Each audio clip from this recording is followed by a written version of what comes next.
Hey everybody, Greg Barron here, Professor of Real Estate. Thanks for joining today. And today I'm feeling a little bit academic. You're going to want to stick around because we're going to talk about inflation, where it started and what it's doing.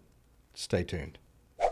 So this last week I was trying to explain why inflation is at 2% and what effects it are having on our economy right now in a less academic way, and try to bring some analogy to the whole reasoning behind inflation. And I had this one student ask me, he said, so who created this 2% inflationary target that we have? And I said, that's a really great question. So many people ask that, as I did early on. And did you know the origin of that is not even rooted in the United States? Back in the late 1980s, there was a finance minister of New Zealand, of all places, that went public on TV and said, New Zealand's target rate of inflation is going to be 1%. And for some reason, the rest of the world stuck to that.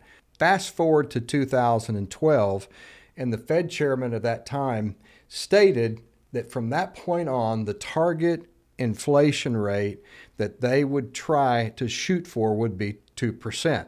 That, ladies and gentlemen, is how 2% inflation target first originated. Now you could be asking, isn't there some academic reason globally, and especially in the United States, with all the PhDs we have that codify all this information, that they came up with this 2%? As far as anybody can find, the answer is no. So inflation is something that we've lived with as investors our whole careers. We learn about it in economics. We talk about it in business school. We have to deal with it in our everyday calculations. We even use it as a variable, as we have escalation clauses as predictive tools in determining our expenses that might escalate because of inflation. Everybody is concerned about inflation, but what really is it? What causes it? And more importantly for us investors, what can we do to understand it, to take opportunities to invest for the future so that we'll be able to have better economic returns than a lot of people in the market? So first of all, let me just say this. Inflation is definitely a disease. It is a disease that is very destructive. It's a disease that has basically toppled countries. History is replete with countries that have been taken down by inflation.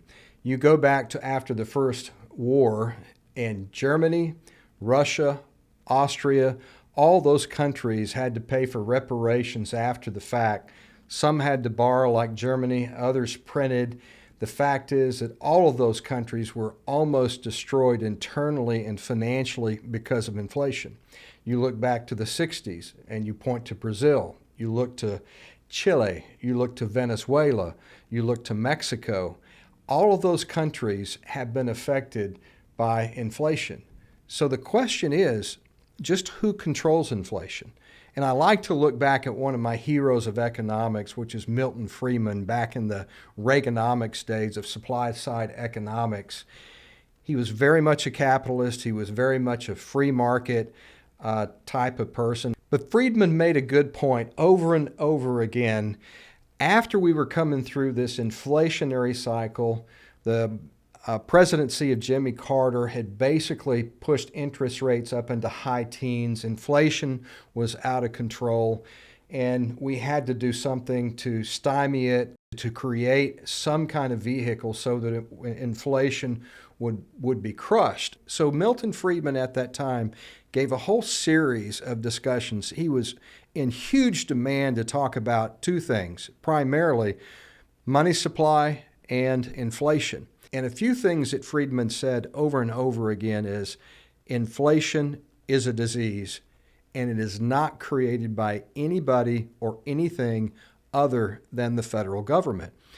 Now, from an academic standpoint, I had to try to understand, why is it that my purchasing power is affected by government spending? And it actually is very simple. When you think back, let me give you a recent example of the pandemic. We had a huge amount of government spending, stimulation into the economy. Everybody wanted dollars from the government. Hey, I'm included. We benefited from that pandemic period. Not so sure we should have, but we benefited from government stimulus. Everybody was very happy to have it at the time. Where did that money come from? Well, it came from the printing press of Washington. And anytime you stimulate the economy such as that without taxation, you are going to have the potential for inflation. That's kind of a dumb moment. You've heard that from a lot of people over the last couple of years. This is what we have to live with as a cause and effect of printing money. So it's basically a monetary phenomena where you have more money that's printed than economic output. Let me give you an analogy. It's similar to what Friedman told back in his day, and I'll bring it up to date. But let's say that I've got a small fortune and I want to take some time off, and I leave it in the hands of my stockbroker, and I hop on my yacht and I set sail for some remote island. I get stranded. I get stranded for 20 years. I have no contact with the world, but I have enough sustenance to survive for those 20 years. Somebody finds me, they bring me back, and the first thing I do is I call my stockbroker and I say, well, how do we do? And he says, you'll never believe it. You're a millionaire many, many, many times over. And I said, that's fantastic. At least that's good news from being stranded for 20 years. And he said, yes. And by the way, you owe me $150,000 for this 5-minute phone call. That in itself is how the cause and effect relationship works with inflation. So again, inflation is a monetary phenomena where there's too much money and not enough output. So in essence, too, inflation is a printing press phenomena. The crazy thing is we're the ones who control it. We control the elected officials. We cast our vote. We have the opportunity to change it. But the problem is nobody wants to be taxed. So inflation serves as a tax. Another way of saying this, and it's somewhat overused when we talk about this, is inflation is a tax that we don't vote for. Here's the problem. Everybody wants to stop inflation, but they particularly want to stop it at somebody else's expense. I want to take you back to just what happened post-pandemic. Everybody benefited from the stimulus, and this is not a political statement saying that we didn't deserve it or we didn't need it. There are some people who survived through it. But you just can't print that much money and not have a cause and effect relationship to inflation. So really what we're feeling today are the after effects of the government spending. And especially in a political year, and we're not getting into the politicizing this, but let's just face it, there's not a politician out there that wants to talk about raising taxes. So they don't. Neither party. What do? They spend. They print. When they print, it increases the money into the system. When they increase the money into the system, it dilutes the value of the dollar. When it dilutes the value of the dollar, it purchases less. When it purchases less, you have to charge more. When you charge more, you have an inflationary cycle. So we have the ability to stop inflation. The challenge is not too many people want to be on the butt end of the cure. But before I lose you and you think I'm off on some kind of political witch hunt, I'm really not. I'm just trying to explain the fundamental issues of inflation and how inflation can affect you. And more importantly, you need to be smart on how you can capitalize on inflation, how you can invest in hard assets to take advantage of inflation.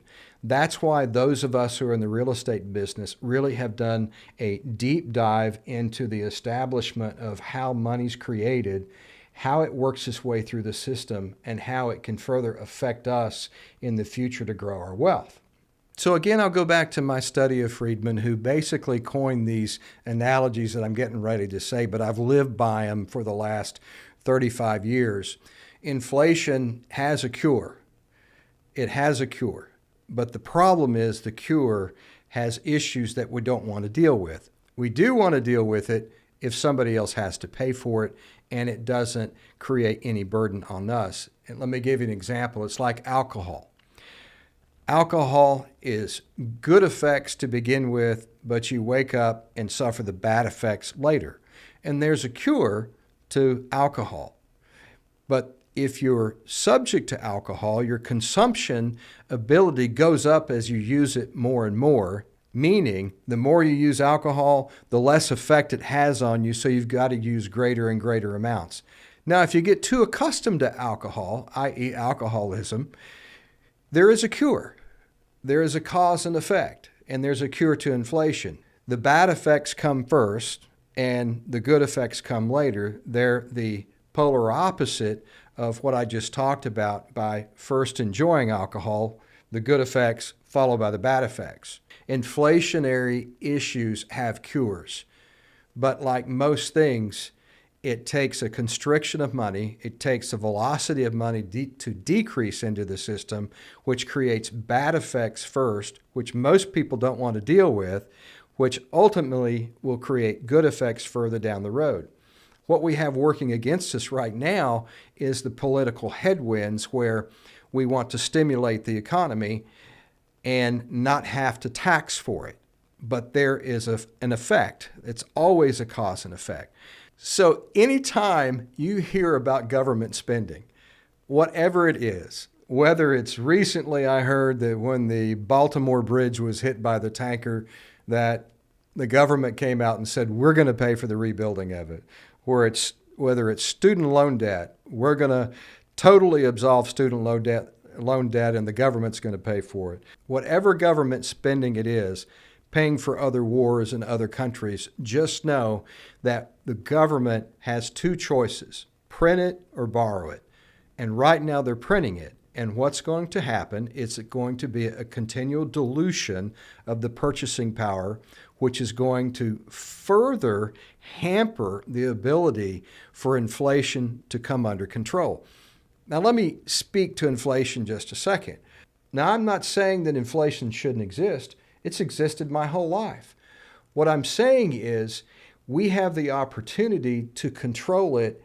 I feel that the one major thing that causes a spike of inflation is the velocity of how it's controlled. I'm of the camp, like a lot of people, that say the rate hikes came way too late and way too quick in velocity.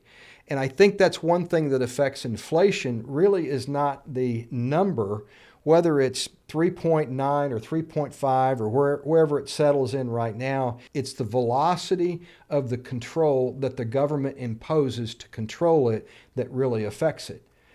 By and large, we probably could live with 5% inflation. It normalizes. It increases over time. We learn to adjust. Wages adjust over time. Price points adjust over time. Inflation doesn't have the devastating effect that it does when you have this massive increase, this massive velocity of changing to the amount of money that's taken out of the system or put in the system. It could work either way. So let me tie a bow on inflation and let you know that I still feel the number one investment as a hedge against it is real estate. I'm going to continually choose to invest in this real asset because I know that historically it's been able to stay ahead of the inflationary cycles that we have and produce greater returns that I have in some other asset classes.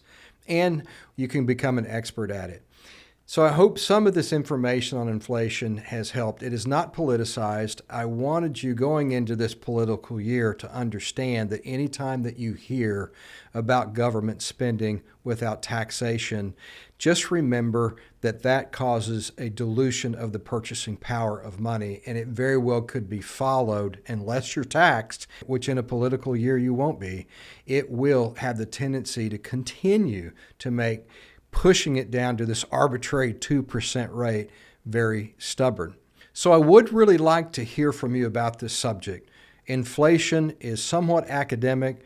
It's somewhat of a gut feel. And as I've just discussed, it's a very arbitrary, non-academic figure at 2%. But I do want to hear from you. I want to hear what your opinion is on inflation. Have you got some other comments that you want to discuss in the forum? And be sure and hit the like and subscribe button so that we can continue to create content. We want to hear from you as what we should address in the future.